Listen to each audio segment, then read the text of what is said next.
Habang nag-uusap silang dalawa tungkol sa mga pinaplano niyang gawin kapag namasukan na siya bilang ordinaryong staff, sa lugar na pag-aari niya, wala siyang kaide-ideya na ang desisyon niyang magpanggap ay siya ring magbubukas ng pinto sa isang mundo na hindi niya inaasahan. Isang mundong susubok sa kanyang kabaitan at maglalantad ng mga taong hindi marunong rumispeto. Higit sa lahat, magiging daan iyon para malantad ang sikretong matagal nang nakabaon. Pa- paano? Paano kamukhang kamukha kita? Paanong lahat ng katangian na meron ako ay meron ka rin? Sino ka bang talaga?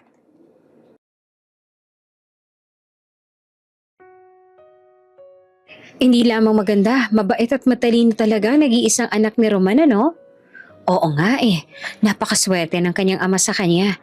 Ano kaya nangyari at bigla silang iniwan ng nanay ni Tanya gayong napakaswerte niya naman sana kay Ramon at sa anak nila.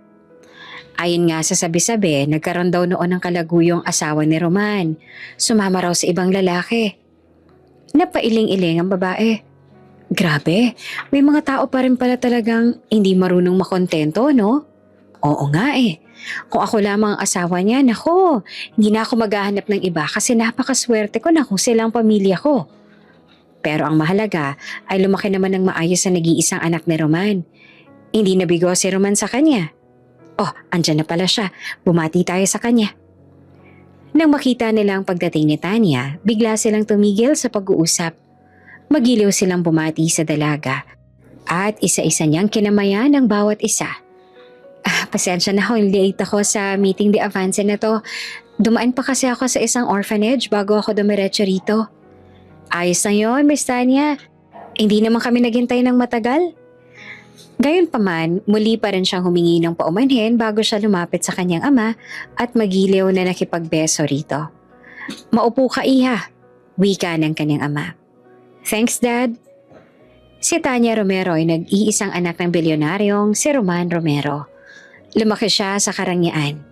Isang buhay na pangarap ng marami ngunit hindi kailanman lumaki ang kanyang ulo. Kaya naman labis siyang hinahangaan at pinupuri ng mga taong nakapaligid sa kanya, maging ng mga hindi niya personal na kakilala. Ang kanyang ama ay nagmamay-ari ng malalaking mall, commercial building at iba't ibang negosyo.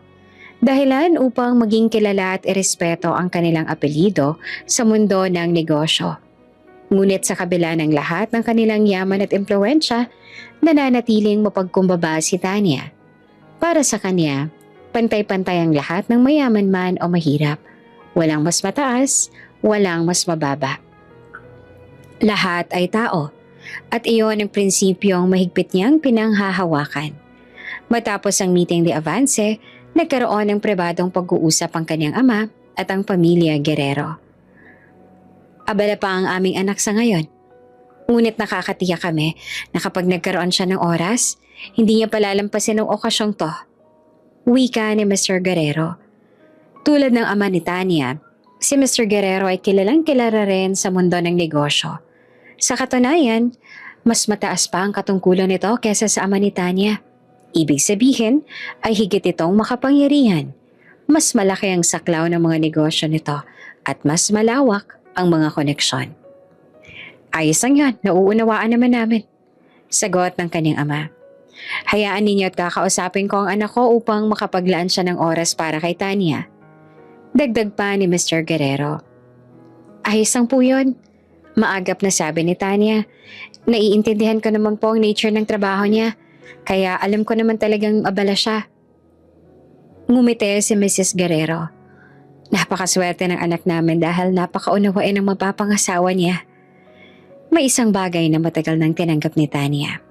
Bilang bahagi ng kanyang responsibilidad. Bilang isang tagapagmana ng kanilang mga negosyo. At iyon ay ang kanyang nakatakdang kasal. Isang arranged marriage na matagal nang napagkasunduan ng mga nakatatanda. Ayon sa kanyang ama, bata pa lamang siya ay nakapagdesisyon na ito upang lalo pang tumibay ang ugnayan ng dalawang pamilya at mapalawak ang kanilang koneksyon sa negosyo. Ang mapapangasawa niya ay si Axel Guerrero, ang anak ng business partner ng kanyang ama. Isa itong respetadong doktor na nagmamay-ari rin ng medical buildings at private clinics sa iba't ibang lungsod. Matagal niya nang hinahangaan ang kanyang mapapangasawa, kaya sino ba naman ang mag-aakala na pagdating ng araw ay silang dalawa pa rin pala ang ikakasal. Hanggang ngayon sa tuwing pinag-uusapan ng mga nakatatanda ang nakatakdang kasal, pakiramdam niya ay nananaginip pa rin siya. It feels unreal. College pa lang humahanga na siya sa binata. Sikat din kasi noon si Axel. Hindi lamang dahil sa itsura at yaman, kundi na rin dahil sa talino. Nag-aaral pa lamang kasi ito. Marami na talaga itong mga awards at mga achievements. May research nga ito na talagang kinikilala at hinahangaan ng lahat. At ngayon, na isa na itong doktor, lalo pang naging matunog ang pangalan nito. Kaya naman nung sabihin ng ama niya na siya ang nagtaktang ipakasal kay Axel, para siyang lumutang sa hangin. Para bang dream come true ang lahat ng ito para sa kanya. Magkaibang building sila ni Axel nung college pa lamang silang dalawa. Si Tanya kasi ay nasa Business Administration building, habang si Axel naman ay nasa Medical Sciences. Pero sapat na ang ilang salyap sa hallway. Ilang pagkakataong nagkakasabay sa elevator na ang ilan ay sinasadya niya rin at ilang iting palihim para mahulog ang puso niya sa binata.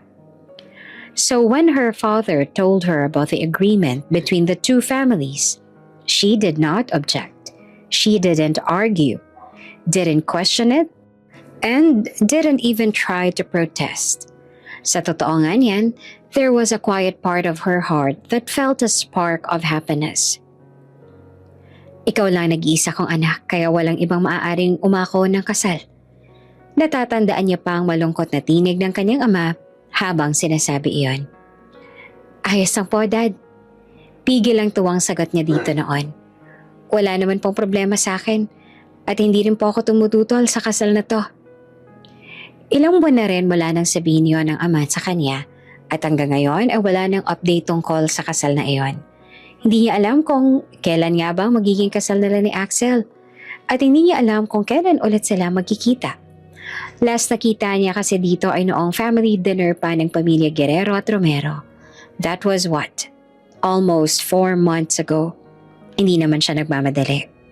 Isang hapon, habang inaayos niyang ilang mga dokumento sa opisina niya sa loob ng isa sa kanilang malls, ay may kumatok sa pinto.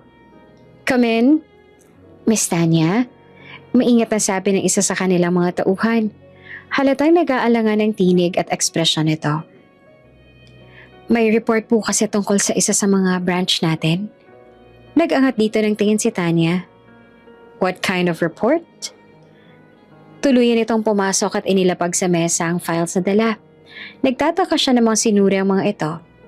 May reklamo po tungkol sa ilang staff sa mall, lalo na po sa boutique section. Yung brand niyo po mismo. Bahagyang kumunot ang noon ni Tanya. My boutique? Why? What happened? Opo ma'am, may mga customer daw na nagreklamo na ipaabot po sa amin ang mga reklamong to. Sobrang rude daw po ng mga sales staff doon.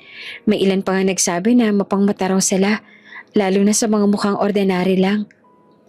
Binasa niya ng maigang report at tunay ngang naroon ang mga reklamo ng customers. May mga nagreklamo na rin sa online posts at ang iba naman sa mga ito ay nag-trending pa. Napailing siya, hindi dahil sa galit kundi dahil sa pagkadismaya. Ganon pa man, hindi siya yung tipo ng agad na naniniwala sa mga chismis.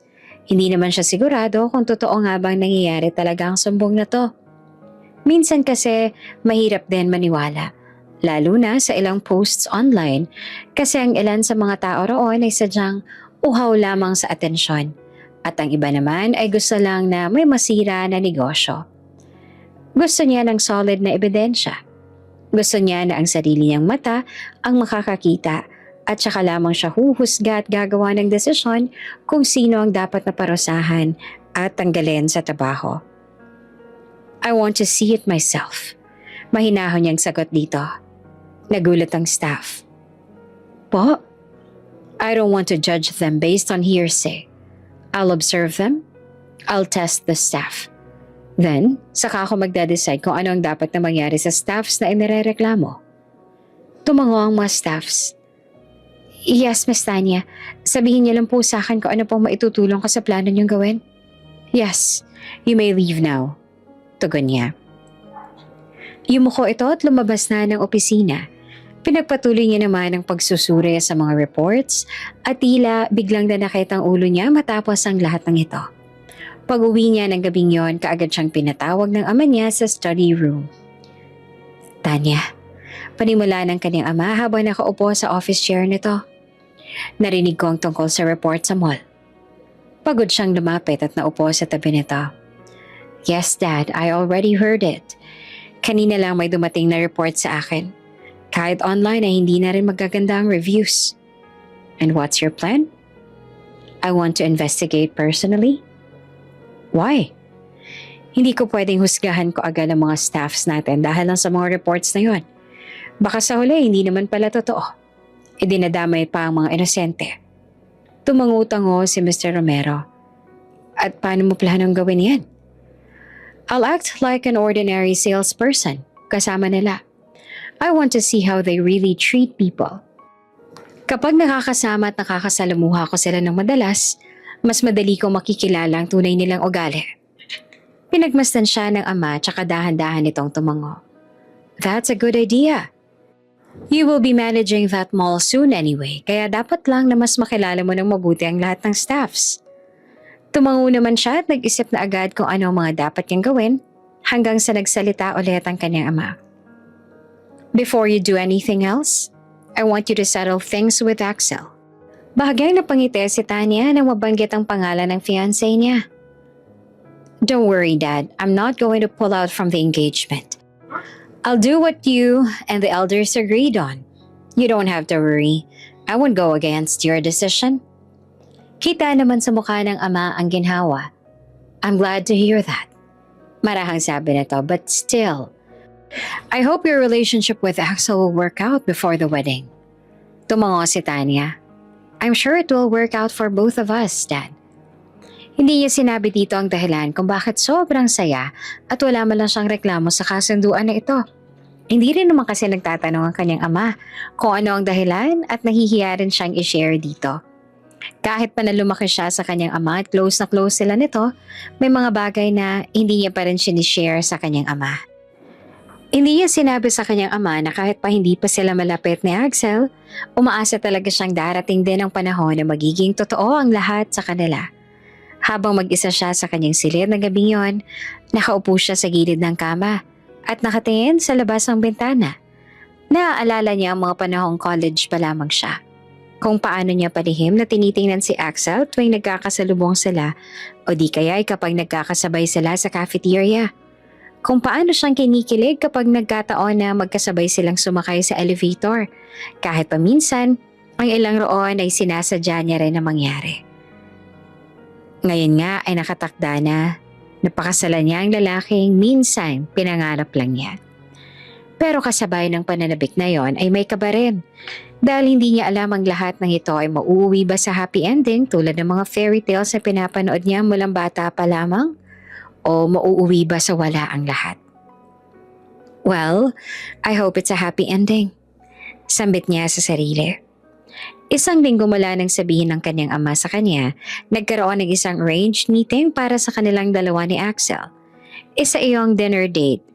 Inihanda mismo ng mga head elders ang kanilang pamilya. Layunin nila na mas makilala pa ni Tanya at Axel ang isa't isa bago tuluyang itakda ang araw ng kasal dahil alam nila kung gaano kaabala ang dalawa. Lalo na si Axel, sila na lamang gumagawa ng paraan para makalabas man lamang sila.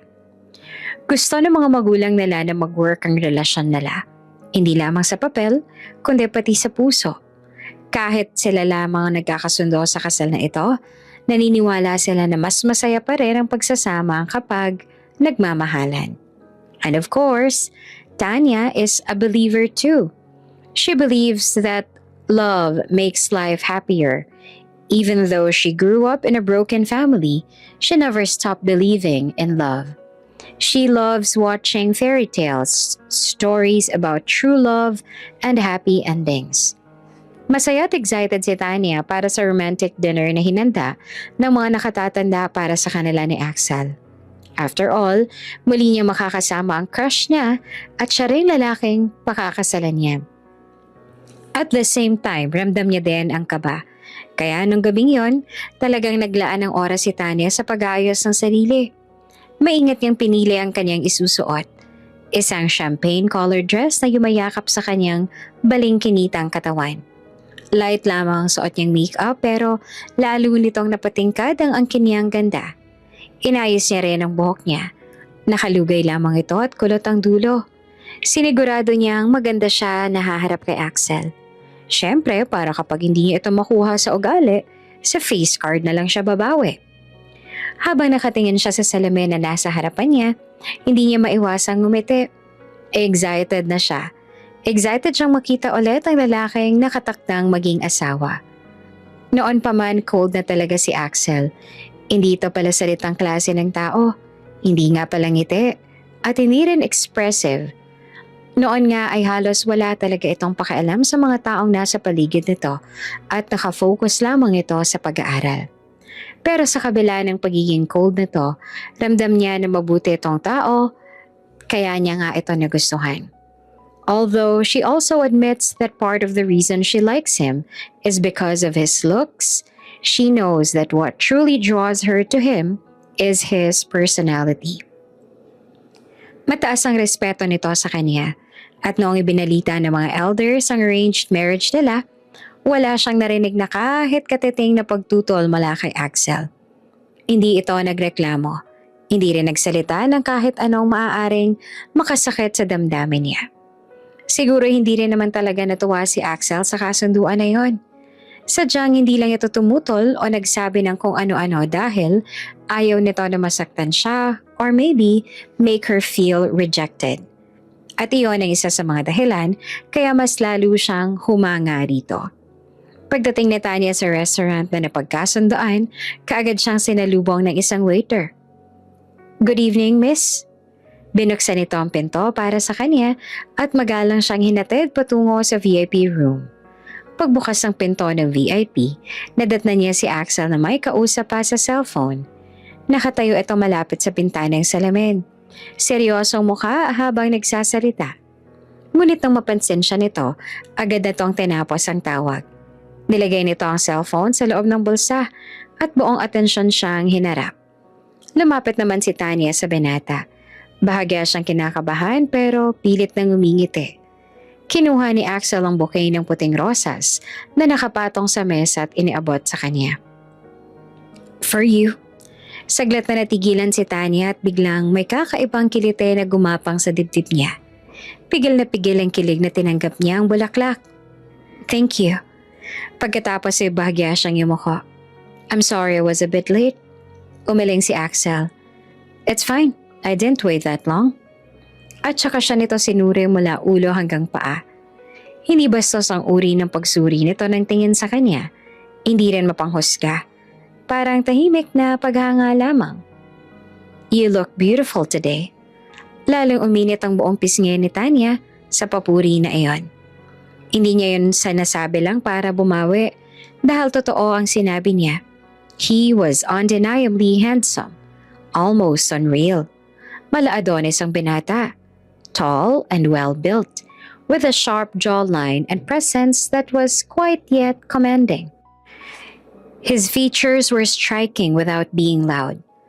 Calm eyes that held depth, neatly kept hair, and a confidence that showed not in arrogance but in the way he carried himself.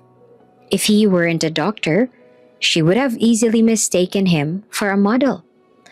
At kahit na nagmula sa pamilya na kilalang kilala sa negosyo, pinili nitong magpagaling ng tao kesa sumunod sa yapak ng mga magulang nito sa pamamahala ng kumpanya. At para kay Tanya, lalo lang nitong pinataas ang respeto niya rito. Bilang tunay na gentleman, hinila ni Axel ang upuan para sa kanya. "Please." Umupo naman siya, saka rin nito na upo sa tapat niya. Nag-umpisa ang kanilang usapan sa simpleng kamustahan na siya rin ang unang nagtanong kasi nahulaan niya na kung Hindi siya magsasalita, hindi rin ito magtatanong. Housework? Tanong ni Tanya. Busy as usual? Sagot ni Axel. But manageable. Ngumiti siya. That's good. Pagkatapos ay siya naman ang nagkwento. Ikwento niya ang tungkol sa mall na pamamahalaan niya sa hinaharap. Ang mga reports tungkol sa rude staff, ang mga reklamo ng customers, at ang plano niyang personal na mag-observe. I don't want to judge them immediately. Paliwanag niya na magtanong ito kung bakit kailangan niya pa itong gawin. I want to see it myself before making any decision. Tumango si Axel. That's responsible. Ngumiti si Tanya. I think as future managers, we shouldn't just rely on reports. We need to understand what's really happening on the ground. Saglit siyang tiningnan ni Axel. Para bang may bagong pag-alang sa mga mata nito. And what exactly is your plan? I'm going to pretend to be a sales lady. Not just in my boutique but around the mall too. Bahagyang kumunot ang noon ni Axel. You'll disguise yourself? Walang pag-aalinlangan na tumango siya. Yes? Nag-alala ang lalaki. Will you be okay doing that? Ngumiti naman si Tanya. Kalmado. Yes, I will be. Sandaling tumahimik ang paligid bago siya muling nagsalita.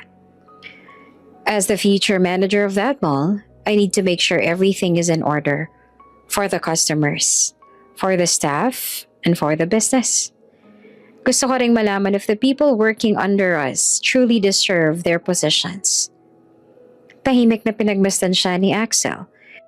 Pagkatapos ay marahang tumango ang binata. I admire that. Really? Yes, sagot nito.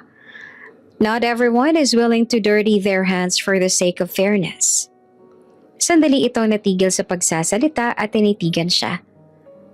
Pero kailangan mo pa rin mag-ingat sa gagawin mo. Minsan, mahirap magtiwala sa mga taong hindi natin kakilala. At lalo na't mahindi ka na rin magandang natanggap na reports tungkol sa kanila. Ayokong mapahama ka. Bahagyang napangiti si Tanya sa sinabi nito. At sa sandaling iyon, may kung anong unti-unting gumalaw sa tiptip niya. Pag-asa. Pag-asa na baka nga pwedeng mag-work ang arranged marriage na ito. Na baka balang araw ay hindi na lang ito magiging kasunduan ng dalawang pamilya, kundi maging totoo na ring pagmamahalan. At habang nag-uusap silang dalawa tungkol sa mga pinaplano niyang gawin kapag namasukan na siya bilang ordinaryong staff sa lugar ng pag-aari niya, wala siyang kaide-ideya na ang desisyon niyang magpanggap ay siya ring magbubukas ng pinto sa isang mundo na hindi niya inaasahan. Isang mundong susubok sa kanyang kabaitan at maglalantad ng mga taong hindi marunong rumespeto. Higit sa lahat, magiging daan iyon para malantad ang sekretong matagal nang nakabaon. Kinabukasan sinimulan na ni Tanya ang plano niya. Nagbihis siya ng simpleng plain blouse, maong na slacks at flat shoes. Tinago niya ang karangyaan sa likod ng pagiging ordinaryong empleyado. Wala siyang dalang designer bag, wala ring mamahaling alahas na suot. Isa na lamang siya ngayong simpleng sales lady sa sarili niyang mall. Dahil hindi pa siya opisyal na pinapakilala ng ama niya bilang susunod na tagapagmahala ng buong mall, wala pang staff sa mall na ito nakakakilala sa kanya. Maliban na lang sa isang matagal ng tauhan na personal niyang kinausap tungkol sa plano. Ito ang tumulong sa pag-aayos ng papeles at nangakong pananatilihing lihim ang tunay niyang pagkatao. Hindi naman kasi kalakihan ng mall na to kaya hindi ito ang priority ng kanyang ama.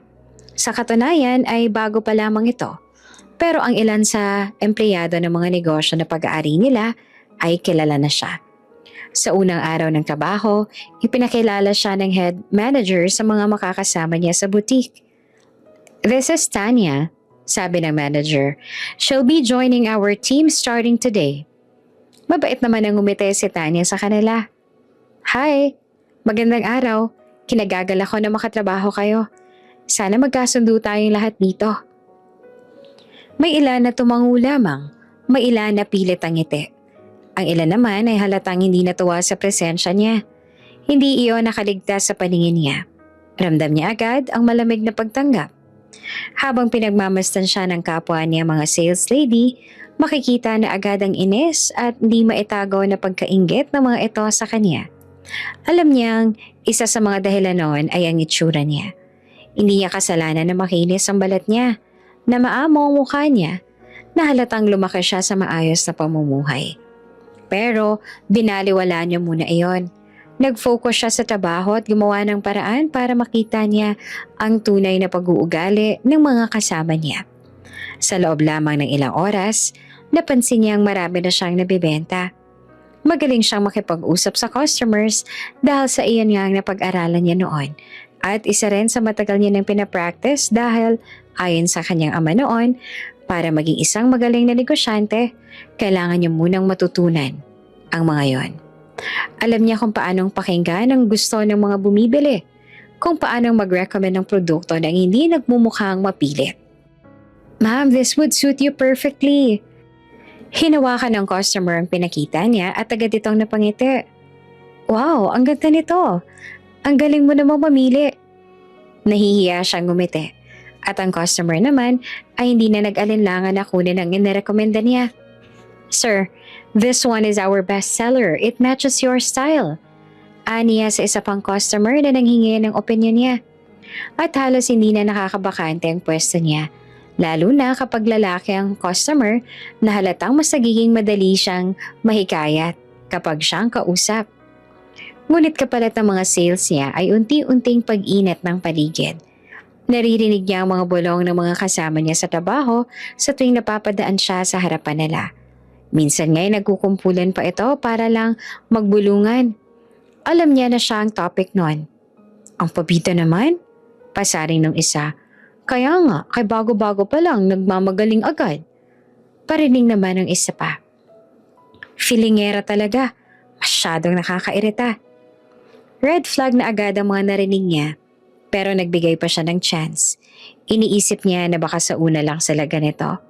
Baka kapag close niya ng mga ito at kilala na sila bilang tao, malalaman niya na may mga kabutihan naman pala ang mga ito na hindi pa lumalabas. Ayaw niyang manghusga agad. Para kay Tanya, hindi sapat ang isang araw at ilang tagpo para ikulong ang pagkatao ng isang tao sa masamang imahe. Kailangan mas makilala niya pa sila ng mas masinsinan kasi ang sabi nga nila, makikilala mo lamang ang isang tao kapag matagal mo na silang nakakasama.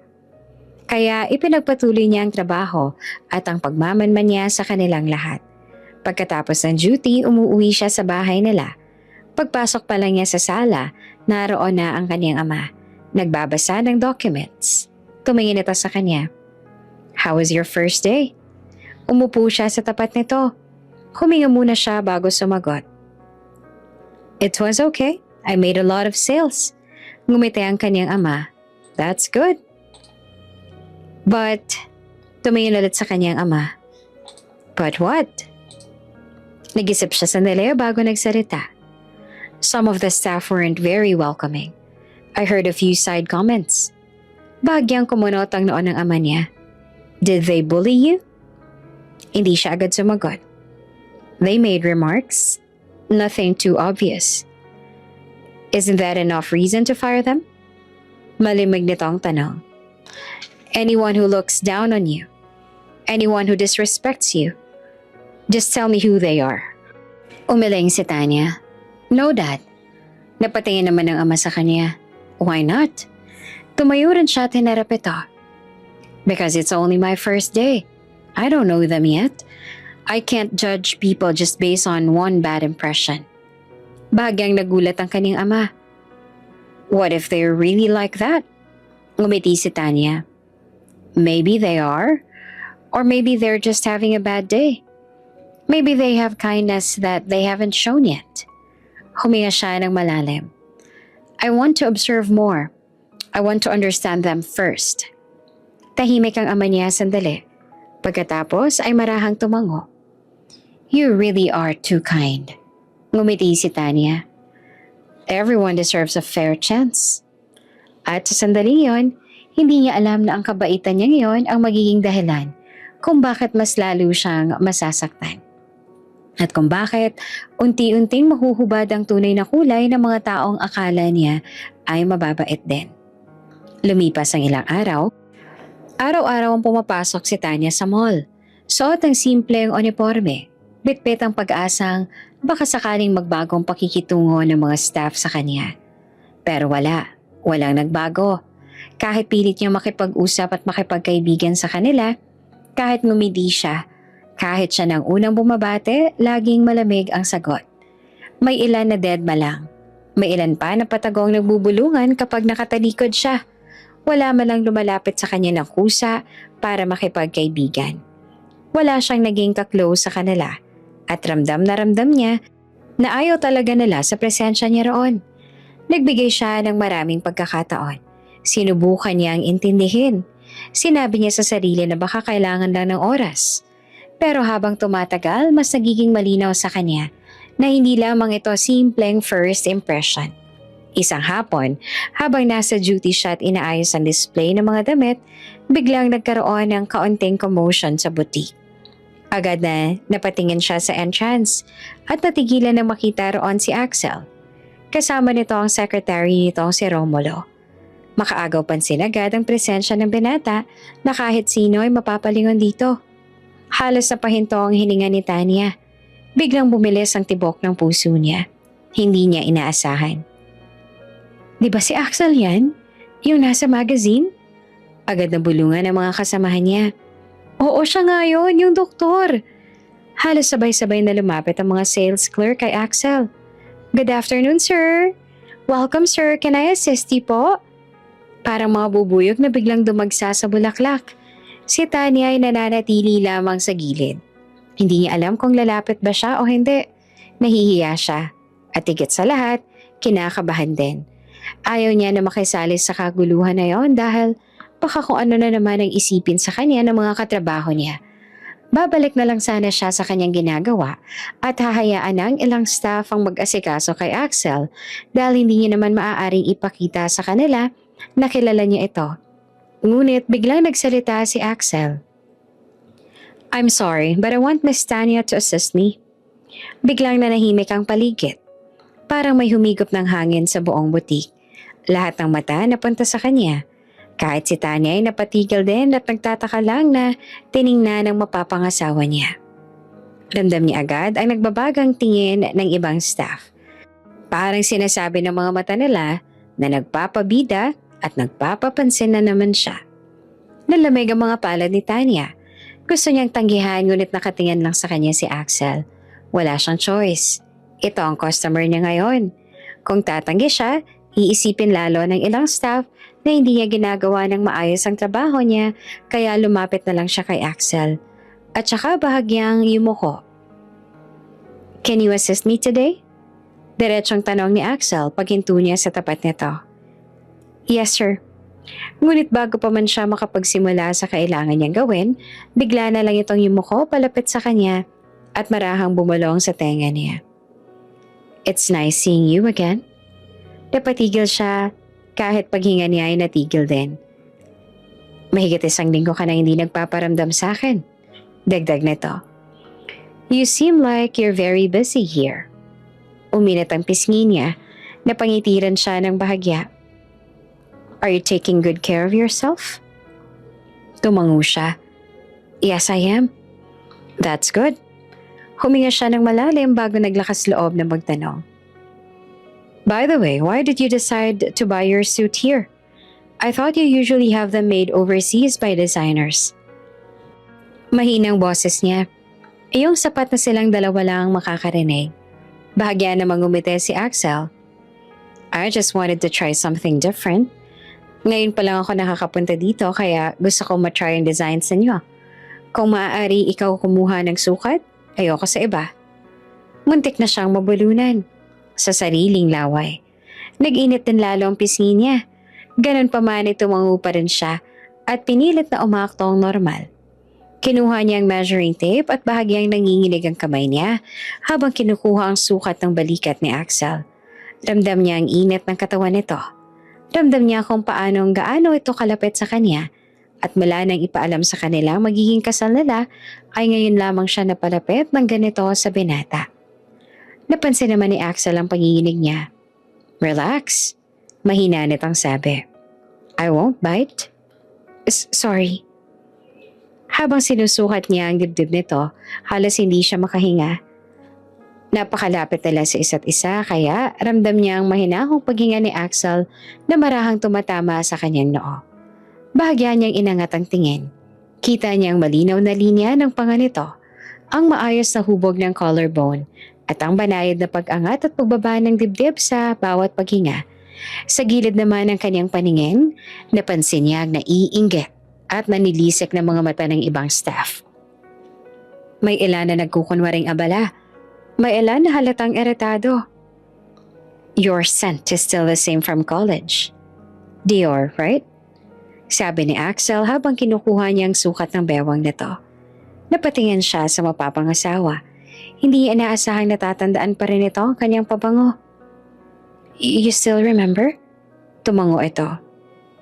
I remember things that matter. Lalong kumabog ang kanyang dibdib sa narinig.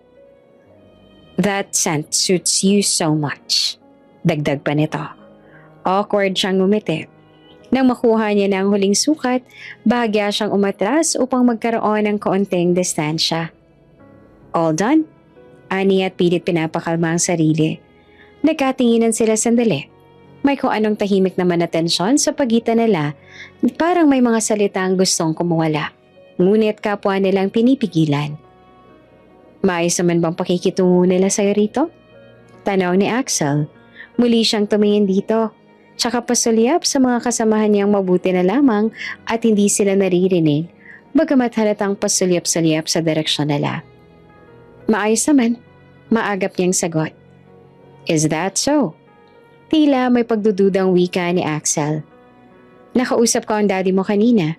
Sinabi niya may mga hindi kaaya-ayang ugali kang napapansin sa ilang staff ninyo. Oh, they're actually very nice. Tago niya. Nung unang araw lang yon, siguro dahil hindi pa nila ako lubos sa kilala. Pero ngayon, kahit papano ay may nagkakalapit naman na kami. Mabait naman sila sa akin. Hindi niya na isabihin ng totoo kay Axel. Ayaw niyang pati ang maliliit na bagay na to ay maging isa pang alalahanin nito. Lumipas ang mga araw, matapos ang pagdating ni Axel sa butik, ngunit sa halip na humupa, lalo pang tumindi ang malamig na pakikitungo ng mga kasamahan niya sa kanya. Mas naging mabigat ang hangin sa tuwing pumapasok siya. Kapag naglalakad siya patungo sa locker area, biglang tumatahimik ang mga nag-uusap. At kapag nakatalikod siya, saka naman nagsisimula ang mahihinang bulungan. Ramdam na ramdam niya ang pag-iwas ng mga ito sa kanya. Wala pa rin gustong lumapit. Wala pa rin gustong makipagkaibigan. At dahil doon unti-unti nang napupuno ang kanyang pasensya. One last chance. Bulong niya sa sarili. Isa na lang. Kapag wala pa rin pagbabago, ilalantad niya na kung sino talaga siya. Hindi siya nagpunta roon para magpaape. Nandoon siya upang alamin ang katotohanan. At kung ang katotohanan yon ay puro kabastusan at pang-aape, handa siyang gumawa ng desisyon. At kapag ginawa niya yon, kapag nagdesisyon na siya, matatanggal ang lahat ng sangkot. Isang abalang hapon sa butik. Maraming customer ang dumating kaya naman maingay ang paligid. May mga nagtatawanan at may nagsusukat ng damit. May abalang nagbabayad sa counter. Nasa counter si Tanya. Abala sa pag-aasikaso ng pinamili ng customer nang bigla siyang makarinig ng sigawan mula sa labas ng butik. Nasaan siya? Isang matinis at galit na boses ang umaalingaw-ngaw. Nagkatinginan ng mga staff at ilang customer. Maya-maya, pumasok ang isang napakagandang babae. Matangkad, makinis ang balat. Nakabranded na damit mula ulo hanggang paa. Nasaan ang malanding sales lady na yan, ha? Sigaw nito. Nagkagulo ang butik. Napakunot ang noon ni Tanya. Lumabas siya mula sa counter para tignan kung ano nangyayari. Ma'am, can we help you? Maingat at tanong ng isa sa mga senior staff. Pero imbes na sagutin, bigla itong tumingin sa paligid. At nang makita si Tanya ay itinuro siya nito. You! Ako po? Gulat niyang tanong. Mabilis na lumapit ang babae sa kanya at walang ano-ano'y binuhos ito sa kanya ang hawak na kape, dahilan kaya napasinghap siya. "You shameless woman!" Sigaw nito sabay hagis sa kanya ng cup ng kape nito. Hindi pa man nakakaiwas si Tanya, bigla na itong hinablot ang buhok. "Ma'am, teka lang, nagkakamali ka lang siguro," pilit niyang sabi habang sinusubukang kumawala. "Inagaw mo ang boyfriend ko!" Hysterical na sabi ng babae. "You think I didn't see how you were flirting with him? Malandi ka!" "I don't know what you're talking about, ma'am. Hindi ko nga ako kilalang boyfriend mo eh." "Don't lie!" Mas lalo pa siya nitong sinabunutan. "Paano hindi mo siya kilala? Nilalandi mo nga siya. Magsisinungaling ka pa ha? Huling-huli ka na nga sa akto." Napapikat si Tanya sa sakit. Pakiramdam niya ay matatanggal na ang anit niya. Maririnig ang mga usap-usapan ng mga taong nanonood. May ilang customer na naglalabas ng cellphone para kumuha ng video. Humingi siya ng tulong sa mga katrabaho niya pero wala man lang lumalapit. Nakatayo lamang sila. Nanonood. May ilan pang nagkibit balikat. "Ma'am, please, you're mistaken."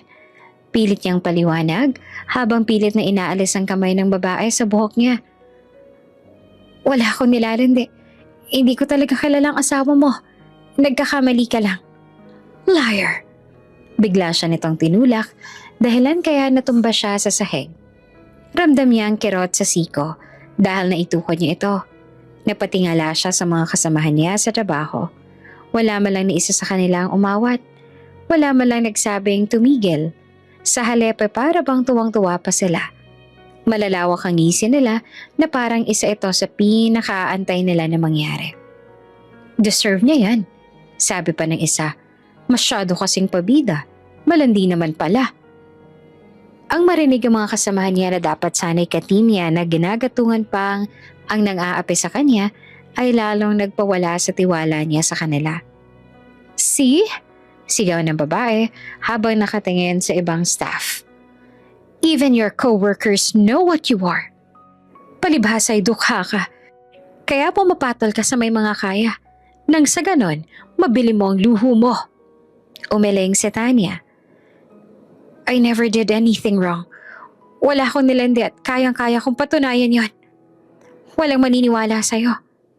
"You shameless!" Sigaw nito at mali hinablot ang buhok niya. "You ruined my relationship." "Stop it!" Pilit pang sabi ni Tanya, pero natatabunan iyon ng ingay. "Tigilan mo na to. Bago pa ako mapunot, ipakaladkad kita palabas ng pag-aari ko." "Hindi ka lang pala malandi. Filingera ka rin. Wala ka namang kahit anong pag-aari sa lugar na to. Etsyosera ka." Sa mismong sandali yon, bumukas ng malakas ang pinto ng butik.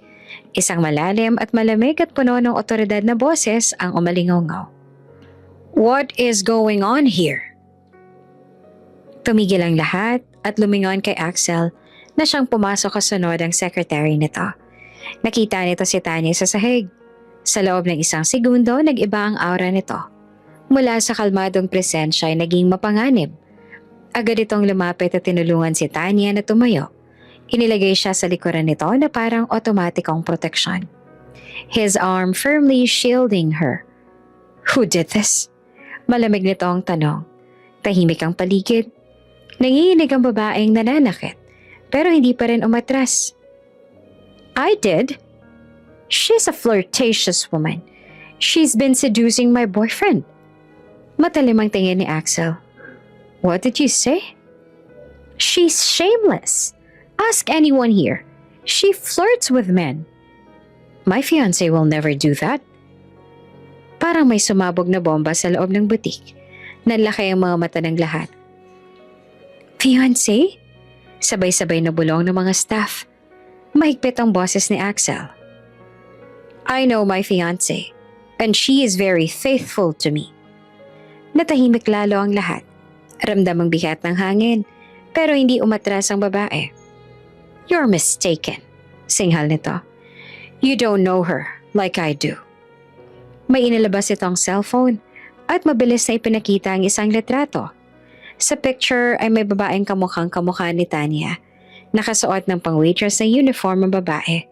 Tila natumba sa isang lalaki na mukhang aksidente dahil may mga basag na baso sa gilid at magulong mesa. Mukhang natapilok lang naman ito at nadulas.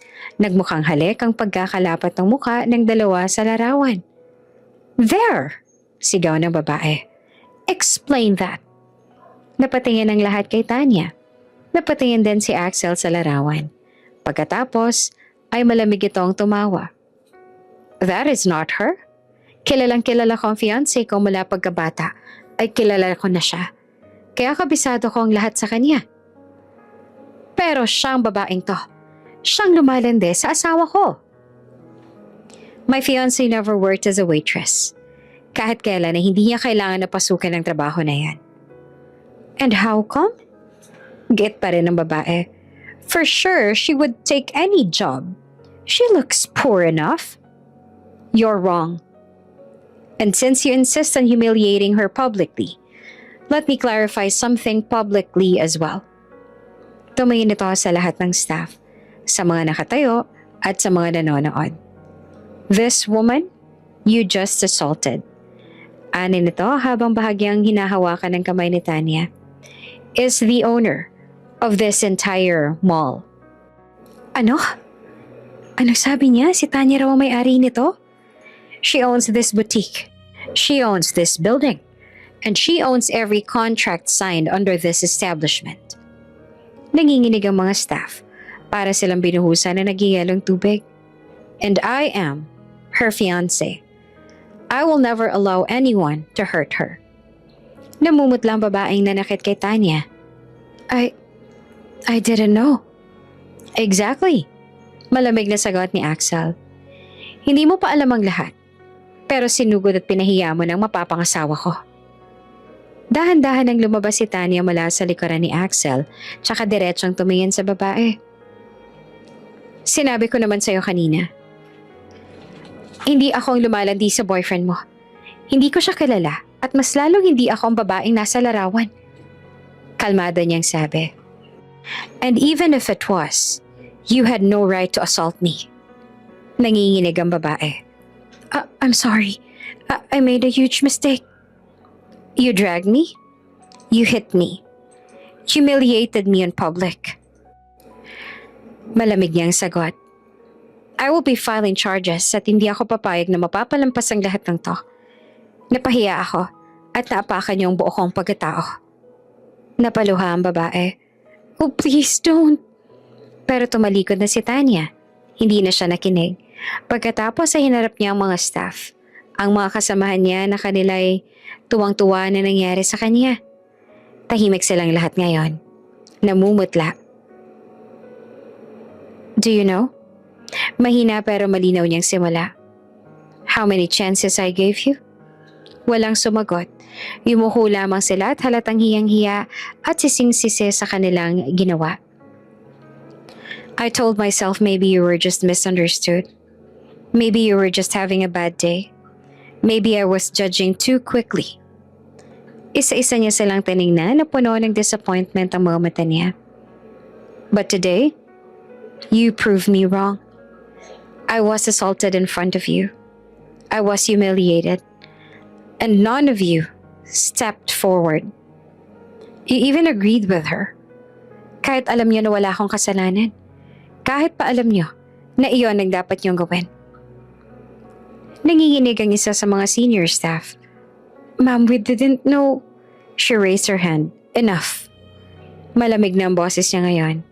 Sapat nang basihan ang lahat ng ito. "Ilang beses ako nagbigay ng chance pero paulit-ulit niyo akong binigo. As of this moment, all of you are terminated. Asahan rin ninyo na mahihirapan na kayong makahanap ng bagong mapapasukan. Isipin ninyo na kabayaran niyon sa ginawa ninyo." "Ma'am, please, kailangan po namin ng trabaho na to. Give us another chance." Pero umiling si Tanya. "You had your chance. At hindi ko kailanman hahayaang may mang-apak sa akin sa sarili kong lugar." Tahimik ang butik. Walang makapagsalita. At sa unang pagkakataon, naiwan silang lahat sa bigat ng sarili nilang ginawa. "Romulo, Malamig ngunit kontroladong utos ni Axel. You're staying. Tumango agad ang secretary. You will handle everything. File the assault charges. Secure the CCTV footage.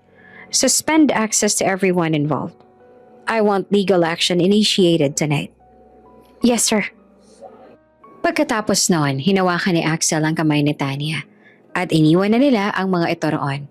Ito pa mismo ang nagbukas ng pinto ng sasakyan para sa kanya.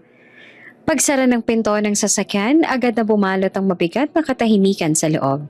Si Axel ang nagmamaneho, mahigpit ang hawak nito sa manibela. Kita niya ang pag-igting ng panga nito. Ang bahagyang paggalaw ng kalamnan sa gilid ng mukha, isang malinaw na senyales na galit ito. Hindi simpleng inis, kundi galit. Sa likod ng isip ni Tanya, nagsimulang sumiksik ang kaba. Nag-aalala siya na baka naniniwala ito, na baka iniisip nitong siya nga ang nasa larawan. Dahan-dahan siyang lumingon kay Axel. Axel? Mahina niyang simula. Walang sagot. Diretso lamang ang tingin nito sa kalsada. I swear that wasn't me. I never worked as a waitress. You knew I grew up in... I know. Putol nito na mababa ang boses. Pero hindi pa rin lumuluwag ang ekspresyon nito. Mas lalo tuloy siyang kinabahan. Then, why do you look so angry? Mahina niyang tanong. Isang segundo ang lumipas bago ito sumagot. I'm not angry at you, but I am furious. Tumahimik na lamang siya. Naisip niya na mamaya niya na lang itong kakausapin kapag kumalma na ito. Inisip niya na lang ang lahat ng nangyari kanina at ang babaeng nasa picture na ipinakita sa kanila.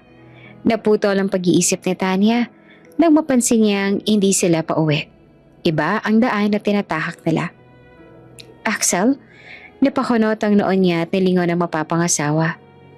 Where are we going? Hindi naman agad ito sumagot hanggang sa pumasok sila sa driveway ng isang pribadong ospital. Why are we here? Pinatay ni Axel ang makina at saka siya tinignan ng diretso sa mga mata. Because you're hurt? It's just scratches. Agad niya namang sagot. It's not big deal. It is to me. Tumahimik siya. Dahan-dahang umangat ang kamay ni Axel at hinaplos ang pisngi niya, yung may manipis na sugat at bakas ng kalmot.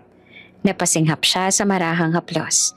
Nakikita niya ang guilt at pag-aalala sa mga mata ni Axel. Ngayon niya lang nakita na ganitong kalambot ang ekspresyon nito sa kanya. She touched you. Mahina ngunit mariin itong sabi. She dragged you on the floor. Axel, I'm fine. No? Putol nito. You don't get to say that. Muling umigting ang panga nito. Parang pinipigilan ng sarili. You were hurt under my watch. Pagpasok nila sa ospital, nag-iba agad ang aura ni Axel. Dominante na at mas authoritative. Halata na kahit ang ilang staff ng ospital na yon ay kinabahan din. I need a doctor. Now. Mariin itong sabi sa nurse sa front desk. Agad na kumilos ang staff. Dinala si Tanya sa isang examination room. Habang nililinis ng nurse ang mga sugat niya maging ang paso sa kanyang dibdib dahil sa pagtapon ng kape sa kanya kanina, naramdaman niya ang hapde ng antiseptic.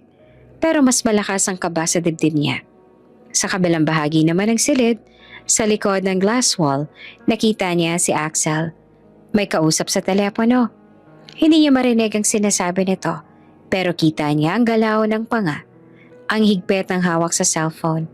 Ang malamig na titig kaya alam niya na galit pa rin ito at lalo itong nagalit sa kung anumang sinasabi ng nasa kabilang linya. Ma'am, does this hurt? Tanong ng nurse habang nilalagyan ng gamot ang gasgas sa braso niya.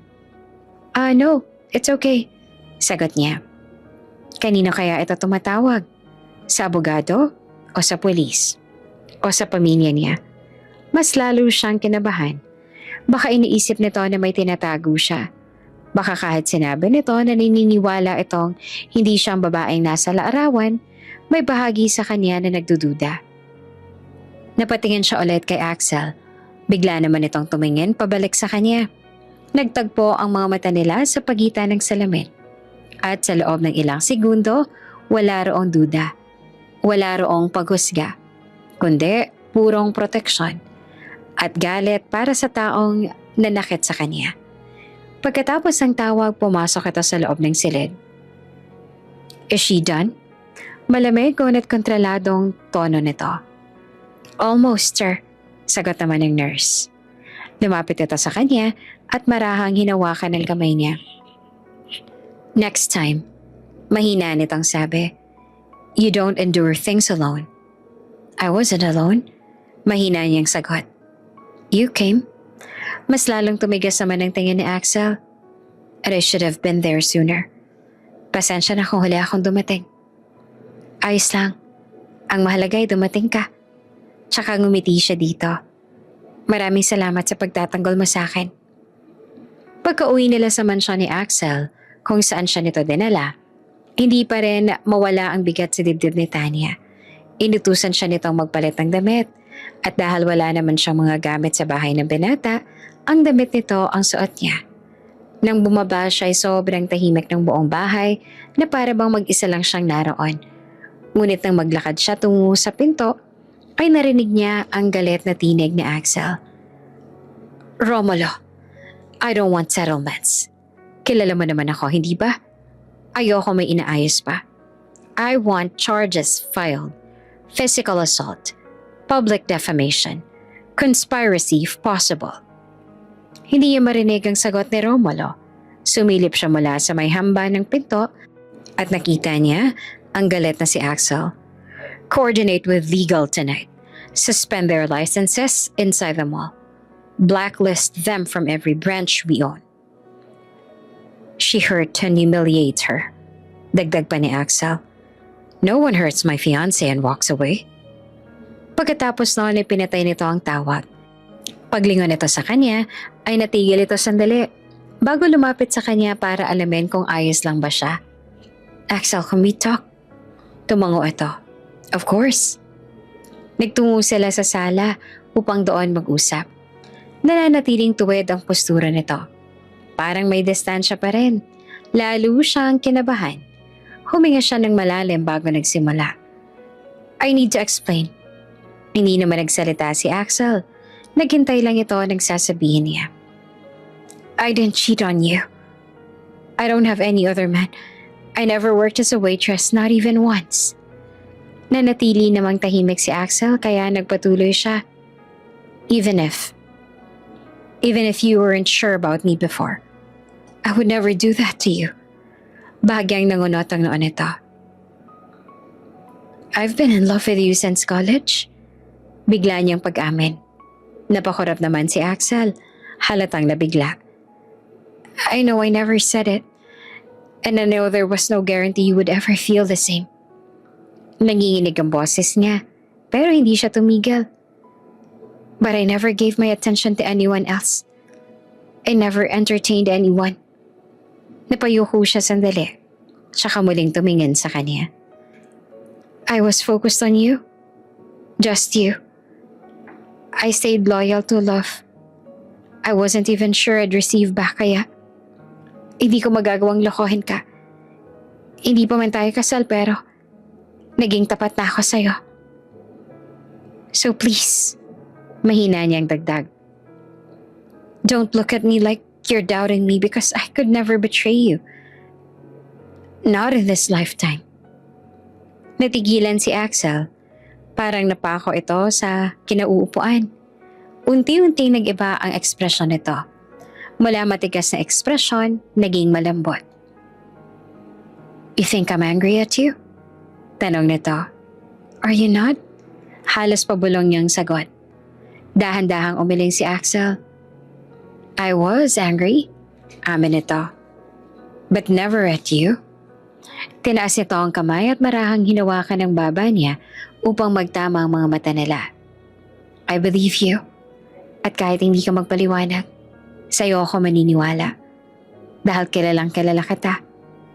I know you would never cheat. And I know for a fact, you've never worked as a waitress kaya alam ko na hindi ikaw ang babaeng nasa larawan. Napakurap siya. How can you be so sure? Bahagyang umiti si Axel. I know from head to toe. I know the way you talk when you're nervous. The way your right eyebrow lifts when you're annoyed. The scar on your left knee from when you fell during freshman orientation. Kahit ang tayo mo'y kilalang kilala ko rin. I notice everything about you, Tanya.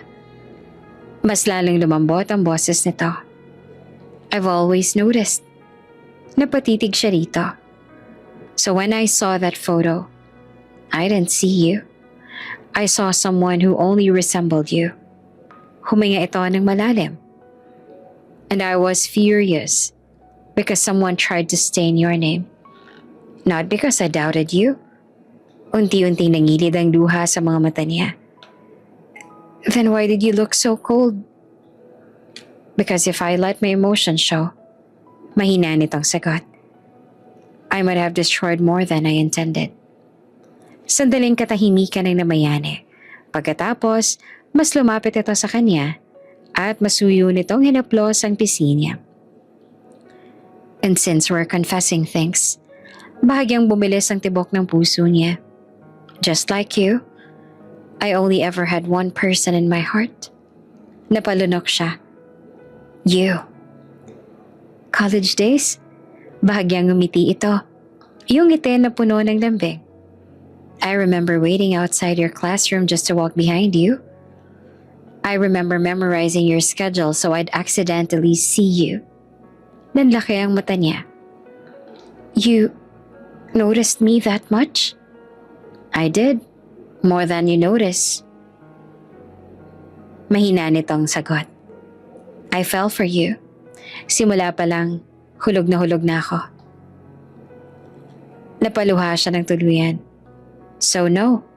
Dagdag nito at marahang inaplos ang pisngi niya. I don't doubt you. I never did. Dahil kilalang kilala ko ang babaeng minahal ko. Dahan-dahan siyang hinila nito palapit hanggang sa magkalapit na ang kanilang mga noo. We're the same, Tanya. Balong nito. Napangiti siya sa gitna ng luha. And now that I know you loved me that long, mas tumindi ang titig ni Axel. I'm never letting you go. At sa unang pagkakataon, mula kanina, nawala ang takot sa dibdib niya. Dahil malinaw na malinaw, hindi galit ang naroon sa puso ni Axel, kundi pagmamahal na matagal nang itinago. At ngayon lang nila sabay na inamin.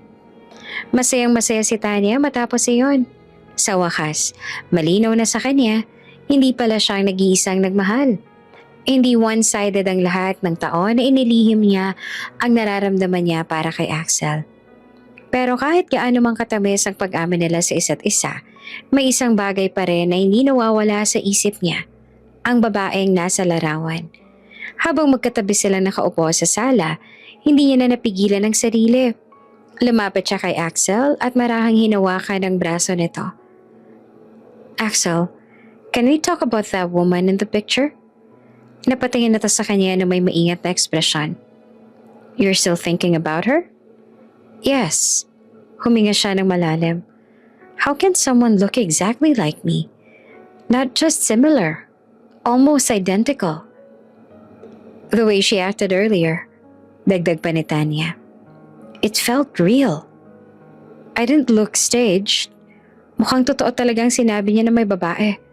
At kamukhang kamukha ko siya. Saglit siyang napayuko. What if there's something we don't know? Ilang segundong lumipas bago nagsalita si Axel. Do you want to investigate? Napangiti rin siya agad dito. Yes. Walang pag-aalinlangan niyang sagot. I want to know who she is. Tininan siyang mabuti ni Axel, tila sinusukat kung gaano siyang kaseryoso. Alright, mahinahon itong sagot. I'll hire an investigator. Nanlaki ang mata niya. You will? I don't like loose ends, dagdag nito. And I don't like mysteries involving you. Napangiti siya kahit kinakabahan. Oh, thank you. Bagya itong umiti. We'll find out the truth. Lumipas ang isang araw, tahimik ang umaga nang pumasok si Romulo sa study room kung saan naman naroon sina Axel at Tanya. Sir, Ma'am Tanya, Magalang nitong sabi, "We have the initial report." Napahigpit ang hawak ni Tanya sa upuan. "Go ahead," utos ni Axel. Nilapag ni Romulo ang folder sa mesa. The woman exists. Her name is Anya Albert. Kasing edad po siya ng mapapangasawa niya at pareho rin ang kanilang birthday. She worked as a waitress at a small cafe in Quezon City. Patuloy pa ni Romulo. But after the incident kung saan sinugod din siya ng parehong babaeng sumugod at nanakit kay Miss Tanya, she was dismissed from her job. Kaya ngayon ay namamasukan siya sa mall bilang isang cashier. Napalunok si Tanya habang pinakikinggan ang sinasabi ni Romulo at tinignan ng mga larawan na nakuha nito. "So she's real?" Mahina niyang bulong. "Yes, ma'am," sagot ni Romulo. "Name?" tanong ni Axel. Binanggit naman ni Romulo ang pangalan ng babae. Napatitig si Tanya sa larawan at nasa loob ng folder. Para bang tinitingnan niya ang sarili niyang larawan. Parehong mata, parehong hugis ng labi, parehong hubog ng mukha. Pero mas maputla ang babae. Mas halata ang pagod sa mga mata. "There's more," dagdag pa ni Romulo. Tahimik silang nakinig. "She comes from a very poor family. Her mother passed away 3 years ago. She's been living alone since then. Wala siyang kapatid at wala ring mga relatives. Sinubukan kong humanap ng iba pang impormasyon pero wala akong mahanap." Naramdaman ni Tanya ang kakaibang kirot at kanyang dibdib habang patuloy ito sa pagpapaliwanag. "Oops! May break muna. Gusto mo bang ma-shoutout dito sa channel ni Ate Jane? Mag-comment lang ng lesson you learned from the latest story uploaded. Dahil pipili kami ng isang best comment of the day para i-shoutout sa susunod na upload. Kaya huwag kalimutang mag-iwan ng lesson you learned after you watch this video. Maraming salamat! Shoutout nga pala kina Josephine Gabule from Japan, Belen Del Mundo from Alfonso Cavite, at Lucita Rodriguera from Pangasinan. Sa ating mga taga-subaybay, paki-comment naman po sa baba kung taga saan kayo para alam ko kung hanggang saan umaabot ang mga kwento ni Ate Jane. At para ma-shoutout ko rin kayo sa mga susunod pa nating mga kwento. Maraming salamat sa pakikinig. She's been taking different jobs to survive simula nang mawala ang kanyang ina. Waitressing, cleaning services, anything available.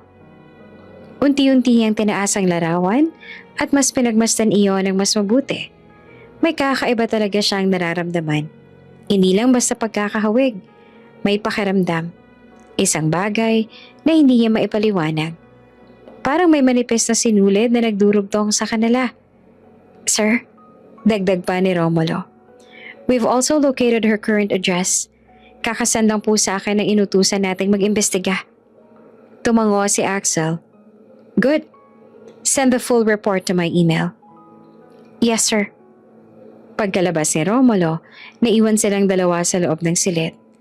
Pareho silang naging tahimik sa loob ng ilang sandali. Tinitigan ni Axel si Tanya. "What are you thinking?" "I don't know." Mahina niyang sagot. "But when I look at her, I don't feel anger." Nagtaka naman si Axel. "I feel..." Napahawak siya sa dibdib niya at dinama ang tibok ng kanyang puso. "Something else?" "Like what?" "Like I'm looking at someone connected to me." Bahagyang kumunot ang noo ni Axel. "That doesn't make sense." "I know." Mabilis siyang sagot. "But I've never felt this before. It's not just curiosity." Tumingin siya kay Axel. Seryoso ang mata. "I want to know everything about her." Mas tumindi ang titig ni Axel. "Everything?" "Yes." Huminga siya ng malalim. "Her past, her family, where she was born, who her father is. I want to know why she looks like me. Gusto kong malaman ang lahat. Hindi normal ang nararamdaman ko para sa kanya." Tahimik si Axel, halatang nag-iisip. This could get complicated. Babala nito. I don't care. Kailangan kong malaman ang lahat tungkol sa kanya. Mas lalong lumalim ang boses niya. There's something here, Axel. And I can feel it. Lumapit ito at saka marahang hinawakan ng kamay niya. Alright, sabi nito. We'll dig deeper. Bahagyang nanginig ang boses ni Tanya. Please. Tinitigan siya ni Axel na matagal at saka tumango. If there's truth behind this, we'll uncover it. Muli niyang tiningnan ang larawan. Sa unang pagkakataon, hindi takot ang naramdaman niya, kundi isang matinding pagnanais na maunawaan kung bakit ang babaeng iyon ay parang isa pang berasyon ng sarili niya. At kung bakit, sa kabila ng kaguluhan ay para bang may koneksyon silang matagal nang naghihintay na mabunyag. Matapos ang mas malalim na investigasyon, hindi na naghintay pa si Tanya at Axel ng tamang pagkakataon. Pinuntahan na nila ang address na ibinigay ni Romulo. Isang maliit at simpleng bahay sa loob ng makitid na eskinita ang kanilang naabutan. Hindi to marangya, sira-sira ang bubong at maging ang pinto nito, pero malinis naman ang paligid na halatang alaga ng may-ari. Dahil sa eskinitang iyon, hindi nakapasok ang kanilang sasakyan at iniwan lang muna nila ito sa kung saang maaari nila itong i-park. Huminga ng malalim si Tanya bago sila lumapit sa pinto. Pagkatok pa lang nila, agad nabukas ang pinto at doon nila ito nakita. Parang nakatingin lamang siya sa salamin dahil sa babaeng nasa harap niya. Parehong mukha, parehong tindig, parehong ekspresyon ng pagkabigla. Ang pagkakaiba lamang sa kanila ay ang kanilang kasuotan. Luma na ang suot nito, samantalang ang kay Tanya ay branded at isang beses niya pa lang na nasusuot. Nanlaki ang mata ng babae. Ikaw, napatingin ito kay Axel tsaka kay Tanya. Ikaw yung sinasabi nila. Ikaw yun. I'm sorry. Agad din itong sabi na halos nauutal. Hindi ko alam na naharas ka rin dahil sa akin. Nalaman ko lang nung may pumunta sa akin para sabihin ko ano nangyari. Maniwala ka, hindi ko talaga yung sinasadya. At hindi ko rin alam na guguluhin ka niya. Kung nasaktan ka man niya, pasensya na. Bahagya namang nagulat si Tanya sa agarang paghingi nito ng tawad. Maniwala ka sa akin. Patuloy ng babae. Hindi talaga ako kabit ng kasintahan ng babaeng yon. At hindi ko rin intensyon na madamay at masiraan ka ng dahil doon. Aksidente lang ang larawan na yon. Hindi ko yung ginusto at lalong hindi ko yung sinadyang mangyari. Huminga ito ng malalim, tila pinipigilan ng luha. At ang boses nito ay patuloy sa pangingini. Kulang na nga lang ay lumuhod ito sa kanilang harapan. Nauunawaan ko naman yon, sabi ni Tanya, pero patuloy pa rin sa pagpapaliwanag si Anya. Ang kaibigan ni Hailey, siyang dahilan kaya nangyaring aksidente na yon. Sinadyahan nila akong patirin at kinuhanan nila ng larawan na nangyari. It looked intimate, but it wasn't. Hindi ko naman kilala ang lalaki nasa larawan. Ilang beses akong humingi ng tawad sa kanya. Ilang beses ako nagpaliwanag kaso hindi nila ako pinakinggan. At hindi ko rin lubos akalain na gagamitin nila ang aksidenteng yun para idamay ako. Tahimik si Axel. Nakamasid lamang sa babae at sa kanya habang si Tanya ay sinusubukan na pakalmahin ang babae. They wanted to make it look scandalous. Dagdag pa nito. Gusto rin nilang siraan ang kasintahan ni Hailey. Dinamay nila ako ron. Napayo ko lalo ang babae. At dahil sa nangyari, nadamay ka rin. Kaya pasensya ka na. Hindi ko talaga ginusto ang nangyari. At handa ako magbigay ng statement para lang malinis ang pangalan mo dahil alam ko na dahil sa nangyari, nadungisan ang reputasyon mo. Pasensya ka na talaga. Marahan ang nagsalita si Tanya. Hindi naman ako nagalit. At hindi rin kita sinisisi. Kaya, hindi mo kailangang humingi ng tawad sa isang pagkakasala na alam kong hindi mo naman ginawa at alam kong dinamay ka lamang. Nagangatang tingin ng babae. The people behind it are already facing charges. Nagpaliwanag sila sa secretary ng mapapangasawa ko at inamin ng mga kaibigan ni Hailey na sinadya lang nilang palabasin ang nasa larawan. Dagdag pa ni Tanya. So it's clear now. No one is blaming you. Halatang gumaan naman ang mukha ng babae. Thank you. Mahina naman itong sagot. Maraming salamat. Noong isang araw ko pa gustong pumunta sa'yo para magpaliwanag. Ang kaso, hindi ko alam kung paano kita matutunton. Mabuti na lamang at pumunta ka dito. Masaya ako malaman na hindi ka nagalit sa akin dahil sa nangyari. Ilang segundo silang nagtitigan. May kakaibang pakiramdam sa hangin. Hindi awkward, hindi galit, kundi parang pagpapakilala. Lumapit ng bahagya si Tanya. Pumunta ako dito. Hindi dahil sa bagay na yon, kundi dahil sa may nais akong tanong sa'yo. Kung hindi mo mamasamain, pwede ba ako magtanong? May mga bagay lang akong gustong malaman. Tumango ang babae. Oo naman, kahit ano'y pwede mong itanong sa akin. Nakahanda akong sagutin ka. Pinapasok sila nito sa loob ng maliit nitong bahay. Pinaupo sila sa sala. Sinabi naman nila kay Anya ang katotohanan na nagpaimbestiga sila tungkol dito. Kaya alam na nila ang ilan sa mga impormasyon nito at maging ang address nito. At nauunawaan naman yun ni Anya. Kaya hindi na ito nagalit. Why do you think we look exactly alike? I've been asking myself the same question since the mall incident. This might sound strange. Humina ang kanyang tinig. But I don't feel uncomfortable around you. Napakurap ang babae sa kanya.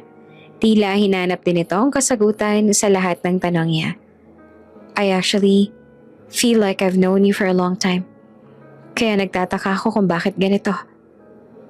Paanong kamukhang kamukha kita? Paanong lahat ng katangian na meron ako ay meron ka rin? Sino ka ba talaga? Ganyan din ang nararamdaman ko sa'yo. At hindi ko rin maintindihan kung bakit ganito. Sabi ni Tanya. Ngayon lamang kita nakita pero pakiramdam ko matagal na kitang kilala. Hindi dahil sa magkamukha tayo. Ngunit may iba pa ako nararamdaman na hindi ko maipaliwanag. Nagkatinginan sila. Parehong naguguluhan. Parehong may nararamdaman na hindi maipaliwanag. Pareho silang maraming tanong. Yes, I felt that too. It's our first time seeing each other in person. Dagdag ni Tanya. But it doesn't feel like it. Dahan-dahang tumango ang babae. Kaya naman nakiusap siyang malaman ng lahat tungkol kay Anya. Isinalaysay naman ito sa kanila ni Anya ang nakaraan nito. Lumaki ako kasama ng aking ina. Kwento ni Anya. Hindi ko nakilala ang aking ama. Hindi ko nga alam kung ano ang kanyang pangalan. May kinilala naman ako nung bata pa ako kaso naghiwalay din naman sila ng aking ina. Tahimik na nakikinig si Anya. Sinaktan dati ng stepfather ko ang aking ina kaya sila naghiwalay. At dahil doon kami na lang ni mamang magkasama. Nagpakalayo-layo kami sa kanya. Namuhay kami ng simple. Sapat lang ang meron kami sa pang-araw-araw. Sapat lang para mapag-aral niya ako hanggang sa makapagtapos ako ng high school. Pero nung nagkasakit si mama, lumala ang lahat. Lalo kaming nahirapan. Hindi namin afford ang proper treatment kaya hindi iyon naagapan. Hindi rin kasi kinakaya ng sahod ko ang lahat ng baon namin dahil baon din kami sa utang noon. Saglit ito ang tumigil. Nawala siya 3 taon na nakalipas. Hindi niya nagawa na labanan ng sakit niya at hindi ko rin siya naipagamot. Nanikip ang dibdib ni Tanya. Parang may bahagi ng kwento na tumatama sa kanya. I barely knew my mother too. Mahina niyang sagot. I only saw one picture of her, pero hindi ko siya nakasama. Hindi makita sa personal. Ay hindi rin nangyari. Napatingin sa kanya ang babae. My father never allowed me to ask about her. Every time I tried, he would shut the conversation down.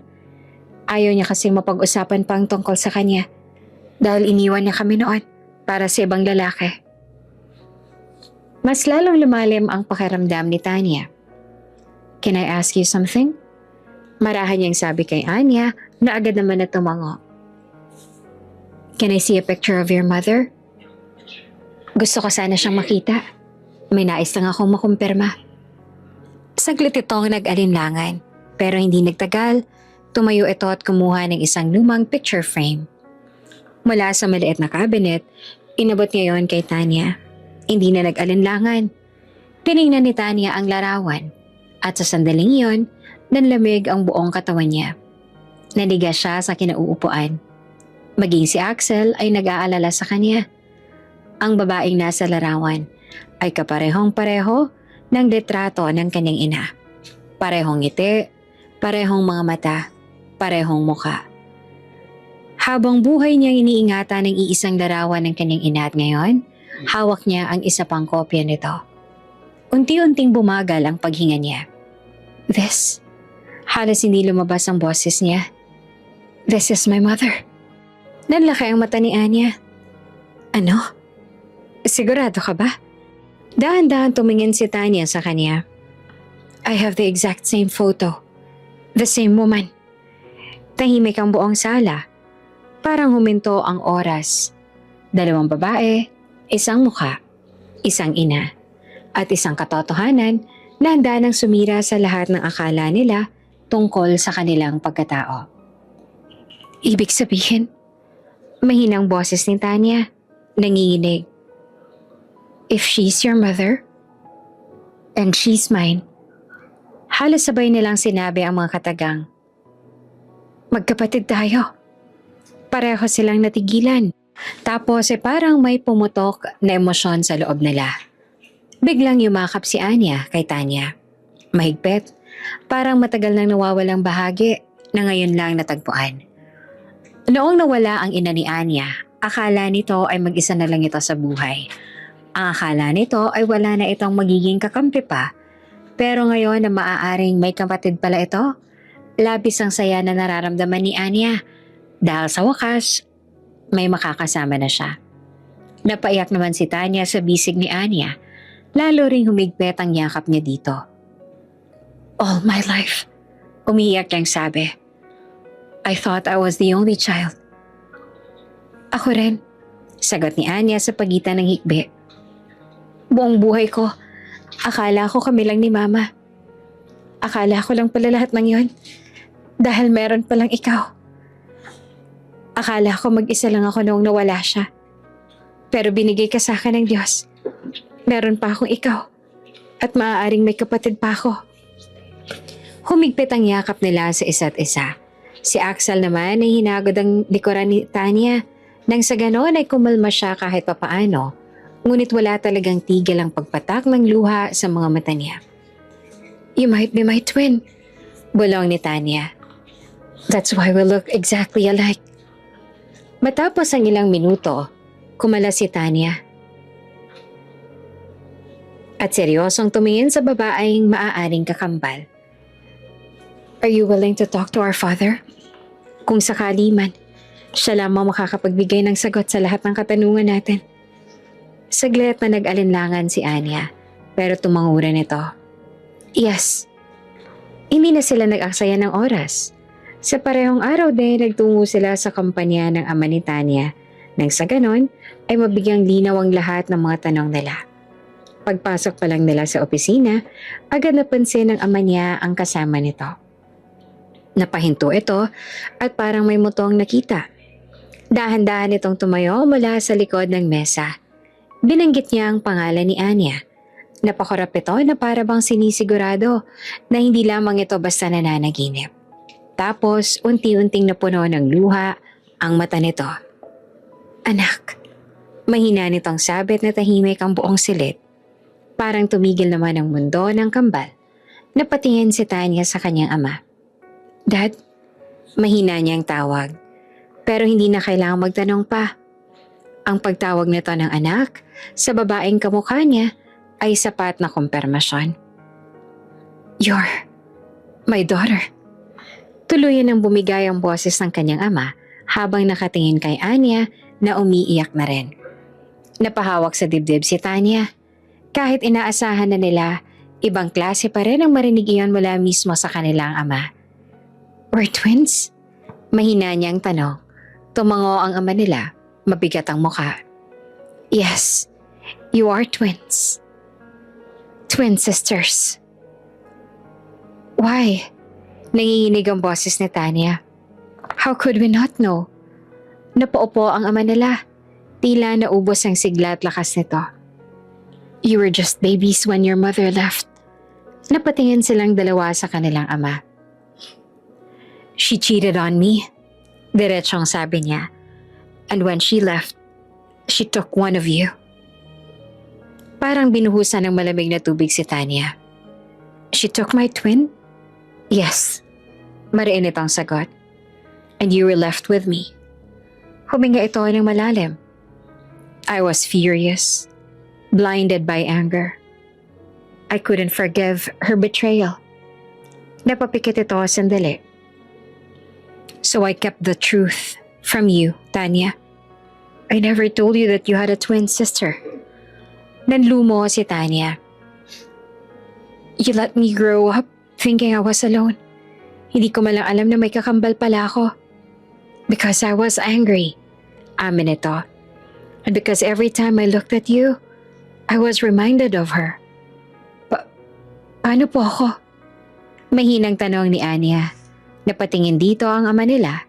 Puno ng pagsisisi ang mga mata. I tried to find you. Sabi nito. I wanted to take you back. To give you the life you deserved. Napakunot ang noon ni Tanya. Then why didn't you? Because the man your mother ran away with was wealthy, powerful. He used his connections to hide her, to hide you. Napahigpit ang kamao ng ama nila. And when they eventually separated, it was too late. They disappeared. I couldn't trace you anymore. Buong buhay ko. Hindi ko alam na tinatago pala ako sa inyo. Mahina nitong sabi. Walang nabanggit na kahit ano ang aking ina nung nabubuhay pa siya. Kaya wala akong ideya. And when I finally stopped searching, dagdag ng ama nila, I convinced myself you were better off without me. Tumayo ito at lumapit kay Anya. I failed you. Basag ang boses nito. I failed you both. Patawarin niyo sana ako kasi nagkulang ako sa inyong dalawa. Lalong-lalo na sa'yo, Anya. Patawarin mo sana ang papa sa lahat ng nagawa ko. Sa naging pagkukulang at kapabayaan ko sa'yo. Saglit na katahimikan ang namayani sa kanila. Tapos, marahang umiti si Anya. Halata namang nasaktan nito sa katotohanan, pero nagawa pa rin nitong umiti at ipakita sa kanila na ayos lang ito. Wala naman pong magbabago kung magsisisihan pa po tayo ngayon. Nagulat ang ama nila sa sinabi ni Anya. Lumaki ako mahirap, pero nag-survive naman po ako. And maybe, that's how it's meant to be. Lumaki rin po ako marunong magpahalaga sa bawat oras at sandali. Para sa akin, mas mahalaga ang kasalukuyan kesa nakaraan. Kasi kahit ilang beses man nating hilingin, kahit gaano man natin pagsisihan, malabo na maibalik natin ang nakaraan at baguhin ang mga nangyari na. Kaya hindi po mahalaga sa akin ang nakaraan. Wala na pong dapat sisihin sa nangyari noon. Napatingin si Tanya sa kakambal niya. Nagulat din siya sa tinura nito dahil sa inaasahan niyang makaramdam ito ng galit after all. Lumaki itong naghihirap at pilit lamang na nagsurvive habang ang ibang buhay na kinalakihan niya ay iba. Pero wala siyang galit na nakita sa mga mata nito. At sa halip, ay naroon lamang ang pag-unawa. You're not angry? Tanong niya. Umiling ito at ngumiti. Hindi. Wala naman akong karapatan na magalit at kontrahin ko ano ang nakatadhana. Siguro, tadhana natin to. Iyon ang nakatadhana na mangyari sa akin. At sapat na yon. Napaluha si Tanya. Siguro pinaghiwalay tayo ng tadhana. Patuloy nito. So we could find our way back stronger. At ngayon, dagdag pa nito na nakangiti sa gitna ng luha. Tadhana rin ang nagdala sa atin pabalik sa isa't isa. Hindi napigilan ng ama nila ang pagyakap sa kanilang dalawa. Sa unang pagkakataon, kompleto silang nagyakapan. 2 anak na pinaghiwalay ng mga bata pa. Isang ama at isang katotohanan ng matagal nang itinago, ngunit sa huli, pinili pa rin ang tadhana na ibunyag. Matapos ang lahat ng pag-amin, pagluha at katotohanan, parang biglang gumaan ang mundo nilang lahat. Hindi na sila nag-aksaya ng panahon para pagsisihan ang nangyari sa nakaraan at sa halip ay nag-focus na lamang sila sa kasalukuyan. We need to make up for lost time. Masiglang sabi ni Tanya habang hawak ang kamay ng kanyang kakambal. Ngumiti ito. Pero may mga panahon na hindi natin kilalang isa't isa. Hindi natin yun mababawi. Hindi ba mas mainam kung mag-focus na lang tayo sa kasalukuyan? Tama ka. Hindi natin yun mababawi. Pero, pwede tayong gumawa ng bagong alaala na magkasama. At masaya. Sagot naman ni Tanya. And we can start now. At doon nagsimula ang lahat. Nagbonding silang magkakapatid at mag-ama. Dinala ni Tanya ang kanyang kakambal sa mall, hindi para balikan ng trauma, kundi para palitan iyon ng bagong alaala. Hindi mo naman ako kailangan bilan ng kahit ano, Tanya. May mga gamit pa naman ako sa bahay. Hindi ko naman kailangan ng bago. Sapat nang nandito ka. Nahihiyang sabi ng kakambal niya habang nasa loob sila ng isang high-end boutique sa loob ng mall na pag-aari lang din ng pamilya Romero. Excuse me. I have 20 plus years of gifts to compensate you. Kaya, kailangan mong tanggapin lahat ng ibibigay ko sa'yo. Pero wala pa akong may bibigay sa'yo ngayon. Hindi mo naman ako kailangan na bigyan ng kahit ano, Anya. Sapat na nandito ka sa tabi ko. Sapat na magkasama tayo. Tsaka ano ka ba? Lahat ng pag-aari ng Romero ay sa'yo na rin.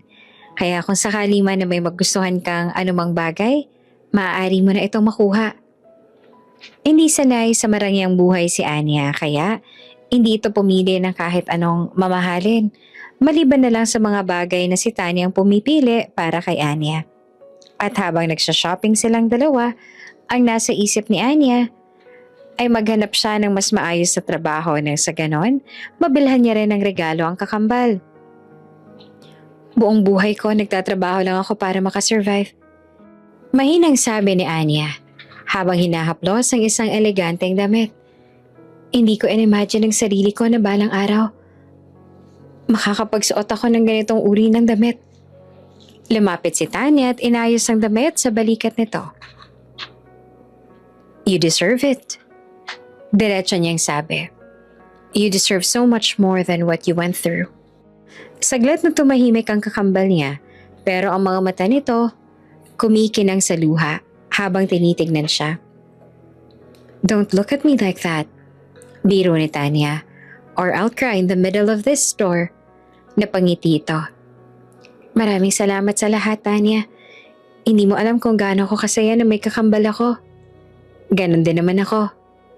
Sumunod nilang bonding ang spa days, movie nights, late night talks sa loob ng kwarto na parang mga bata ngayon lang pinayagang magpuyat. Lahat ng pangyayari sa buhay nila ay kwenwento nila sa isa't isa. Ngayon ay sobrang komportable na si Tanya na i-share ang story nila ni Axel. Kung paanong matagal na siyang nagka-crush dito at dream come true para sa kanya na nakatda silang ipakasal. At kung gaano siyang kasaya ngayon, natotohanan na ang kanilang relasyon. Isang gabi, pareho silang nakahiga sa kama ni Tanya, nakatingin sa kisame. Do you ever feel like something was missing before? Tanong ng kakambal niya. Oo, agad na sagot ni Tanya. I just didn't know it was you. Alam mo, nung bata pa ako, naiinggit ako sa mga babaeng may kapatid. I thought it must feel nice to have someone who understands you without explaining. Naisip ko noon na siguro, ang sarap sa feeling kapag may kapatid ka na masasabihan mo ng tungkol sa mga crush mo, sa mga umaaway sa'yo, o yung mga makakamatch sa damit na isusuot o kahit anumang gamit. Iniisip ko noon kung ano kayang pakiramdam na meron kang kapatid na uunawa sa'yo at magiging kakampi mo sa lahat. Dahan-dahang tumagilid si Tanya at tiningnan ito. Now you know. Ngumiti ito. Oo, at gusto ko ang pakiramdam na to. Mahina nitong sabi. Having someone who looks like me but feels like home. Napaluha si Tanya. All my life, bulong niya, I thought I was complete. Nakukuha ko ang lahat ng gusto ko. At lumaki ako ng busog sa pagmamahal mula sa mga taong nasa paligid ko. Ang akala ko ayos na ako. Hinawakan niyang kamay ng kakambal niya. But I didn't know I had missing half.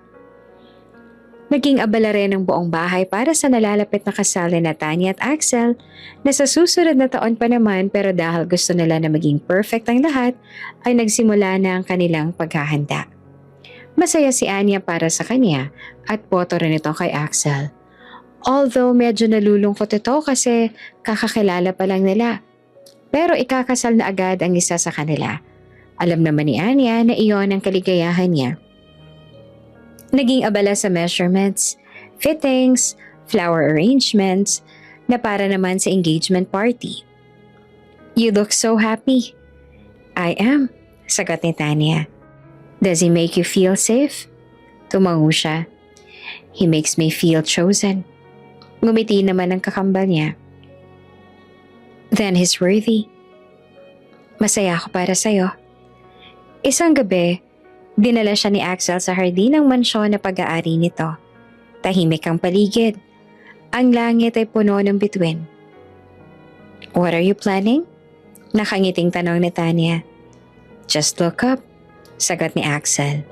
At pagtingala niya, biglang may fireworks na unti-unting sumabog sa kalangitan. Napasinghap si Tanya. Axel, I want to celebrate. Mahina nitong sabi habang nakatayo sa likod niya. Yakap siya mula sa likuran. Not just our upcoming engagement party and wedding, but everything that happened. Nanatili siyang nakatingala sa langit.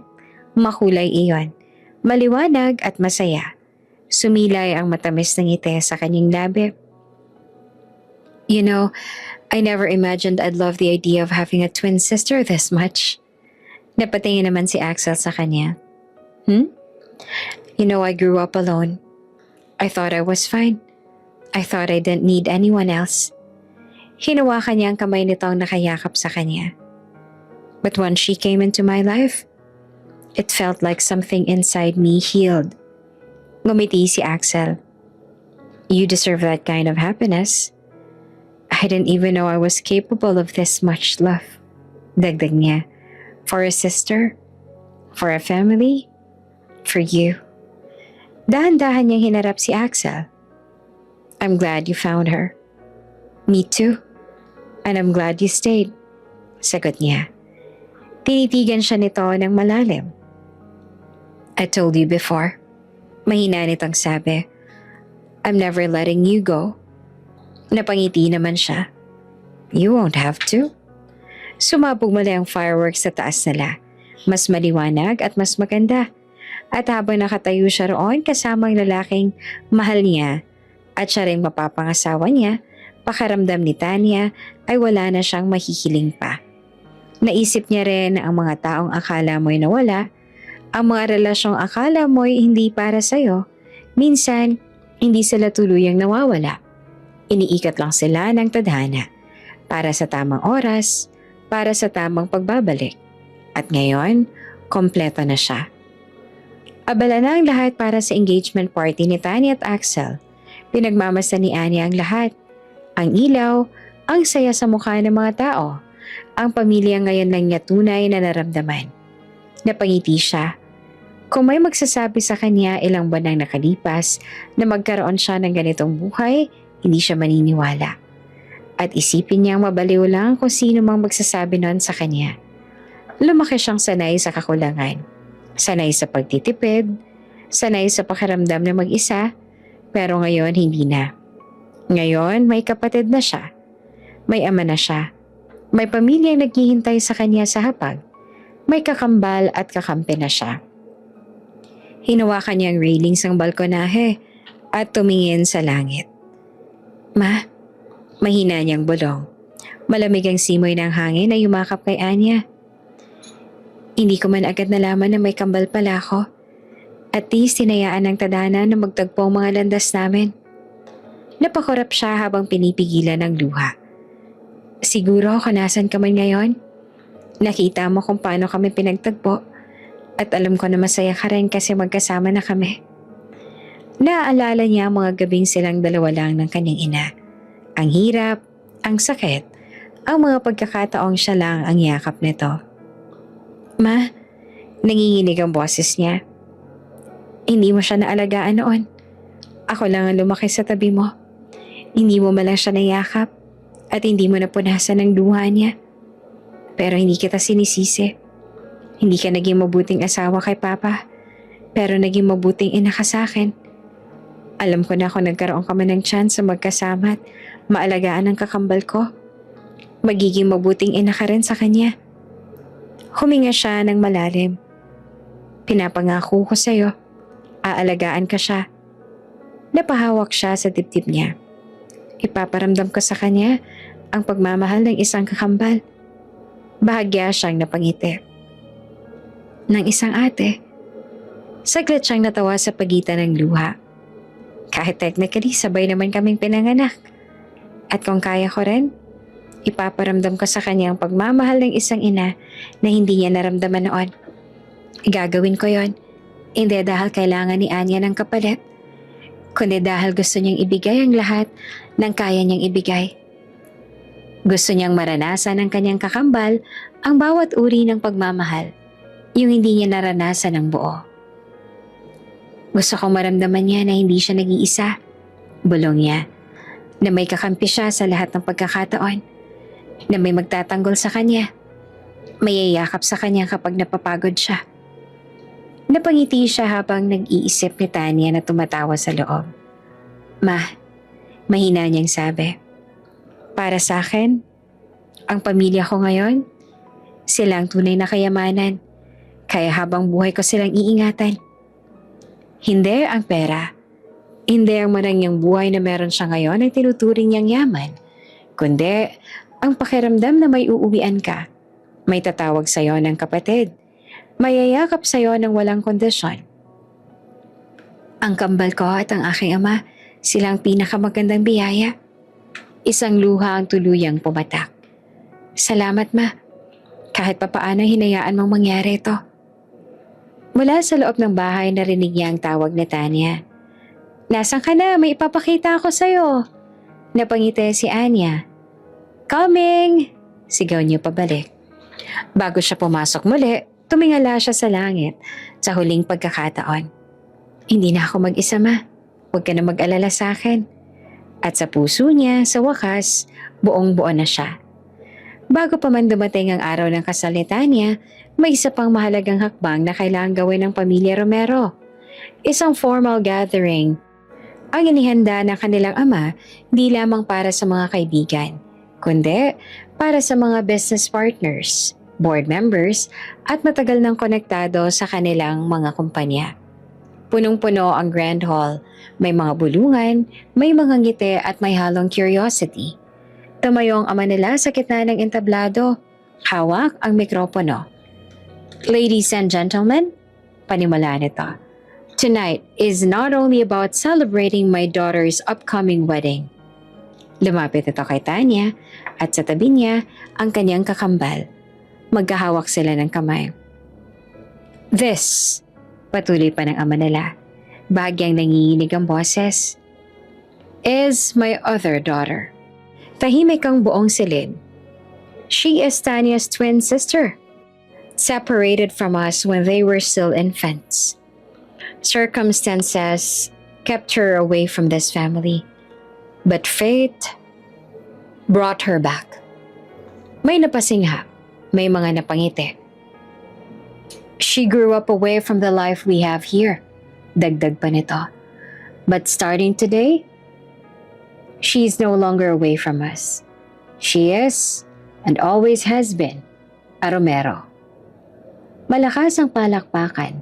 Naramdaman ng kakambal ni Tanya ang panginginig ng kamay niya. Hinigpitan ni Tanya ang hawak para kumalma ito. I'm so proud of you, bulong ni Tanya sa kanya. Napangiti naman siya na may luha sa mata. Hindi ko alam kung paano tumayo ng maayos sa harap ng mga taong to. Pakiramdam ko ay nangihina ako. You stand like you belong. Sabi ni Tanya. Because you do. Tama lang na nandito ka. Kaya wala kang kahit ano na dapat ipag-alala. Nagyakapan sila at sa gitna ng palakpakan. Walang inggit, walang hiya. Kundi puro pagmamalaki. At sa unang pagkakataon, hindi na si Anya ang batang lumaki sa anino ng kahirapan. Kundi isang anak ng pamilyang buong pusong tumanggap sa kanya. Matapos iyon, nagdesisyon ng pamilya na magbakasyon sa ibang bansa. Siyempre, kasama rin si Tanya. Kasama niyang mapapangasawa niya kasi gusto rin nilang mag-enjoy bago ang kanilang kasal. Unang beses ni Anya na sumakay ng eroplano at first class pa. Unang beses niya makita ang snow. Unang beses niyang maranasan ang mundo na dati nakikita niya lang sa TV. Totoo ba talaga to? Tanong niya habang nakatayo sila ni Tanya sa gitna ng isang magandang European street. Napapalibutan ng lumang arkitektura at kumikislap na ilaw sa gabi. Yes, natatawang sagot naman ni Tanya. And this is just the beginning. Dinala siya ni Tanya sa museums, sa fine dining restaurants, sa mga beach na parang postcard. Pero higit sa lahat, ipinaranas niya ang pakiramdam na hindi niya kailangang mag-alala kung may pambayad ba bukas. Isang gabi, habang nakaupo sila sa tabi ng dagat, sinabi niya ang matagal niya nang iniisip. Alam mo, Tanya, sa totoo lang, gusto kong bumalik sa pag-aaral. Napatingin si Tanya sa kanya, agad nang umiti. Then you will. I want to finish my studies. I want to build something on my own. Gusto ko na may mapatunayan ako nang sa ganon. Mabili ko ng lahat para sa'yo at sa mga magiging anak mo gamit ang sarili kong pera. Lumapit si Tanya at hinawakan ng kamay niya. You'll have our full support. Mine, Dad's, everyone's. Napalunok siya. I'm not used to people believing in me like this. Well, get used to it. Sagot ni Tanya. Because we're not going anywhere. Ako ang pinakaunang taong naging susuporta sa'yo. Nagpasalamat sila sa isa't isa ng paulit-ulit sa gabing iyon. Thank you for finding me, sabi niya. Thank you for existing, sagot ni Tanya. Pagbalik nila sa bansa, may isa pa silang pinuntahan. Ang puntod ng kanilang ina sa probinsya. Tahimik ang sementeryo, mahinang umiihip ang hangin. Magkatabi silang nakatayo sa harap ng lapida. Ma, sabay nilang bulong. Napangiti naman si Tanya habang nakatingin sa pangalan ng kanilang ina. Ang tagal namin nawalay sa isa't isa. Pero look at us. Magkasama na kami ngayon. Huminga ng malalim ang kakambal niya. Kahit tinago ang katotohanan, kahit hindi agad nagtagpo ang landas namin, hinayaan pa rin ng tadhana na magkita kami. Dagdag ni Tanya. Lumuhod sila pareho. Ma, sabi ni Anya, hindi man kami lumaki ng magkasama, pero nahanap pa rin namin ng isa't isa. And that's already enough for us. Tumango si Tanya. We promise, dagdag nito, we will love each other the way you would have wanted us to. Hinawakan nila ang kamay ng isa't isa. Aalagaan namin ang isa't isa. Hindi na kami maghihiwalay. Hindi na kami magpapatalo sa nakaraan. Tahimik silang umiyak, hindi dahil sa lungkot, kundi sa pasasalamat. Sa wakas, buo na ang kwento nila. Dalawang sanggol na pinaghiwalay ng galit. Dalawang babaeng pinagtagpo ng tadhana.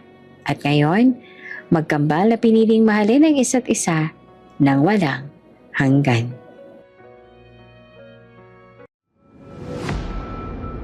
Kung bago ka pa lang sa channel na ito, Ate Jane TV, huwag kalimutang pindutin ang notification bell and subscribe button. Sana po hindi naman malaking abala sa inyo ang pagpindot ng subscribe button dahil ang kapalit po nito ay ang pagsuporta para makapag-produce ng mga libreng stories sa mga channels ni Ate Jane. Maraming salamat!